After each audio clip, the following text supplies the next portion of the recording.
তো গাইস, তোমাদের কি অবস্থা? তোমরা কেমন আছো? তো আমি আল্লাহর রহমতে অনেক ভালো আছি।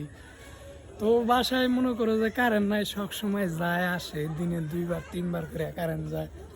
সারাদিন থাকি অফিসে, তারপরেও মনে করো যে বাসায় আসে ওরকম কারেন্ট থাকে না, যার কারণে কি বলবো, আর রাত্রেও কারেন্ট থাকে না, মানে প্রায় সময়ই থাকে না।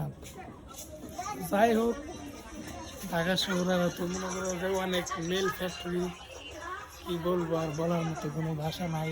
এখন চলে এলাম ব্রিজে, যেটা আমাদের বাসার পাশেই, মানে এই জায়গায় মানে অল টাইম লোকজন থাকে, মানে নাইলে দেখতে পারবা, মানে কেউ না কেউ আছে, মানে আর এই জায়গাটা অনেক নিরিবিলি একটা জায়গা, কি বলবো, আর মানে দেখতে পাচ্ছ পিছনের ইগুলা, সেরকম একটা জায়গা। মানে প্রায় সময় মানে আমি বাসায় যদি থাকি, মানে এই জায়গায় থাকি, এখানে নাই তো হচ্ছে গা ওই ডেয়ারি ফার্মে, কিংবা হচ্ছে গা তোমার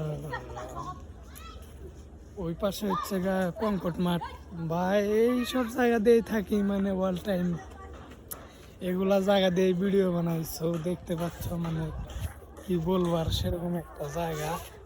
আর মনে করো যে এখন মাইক্রোফোন নিতে পারি না,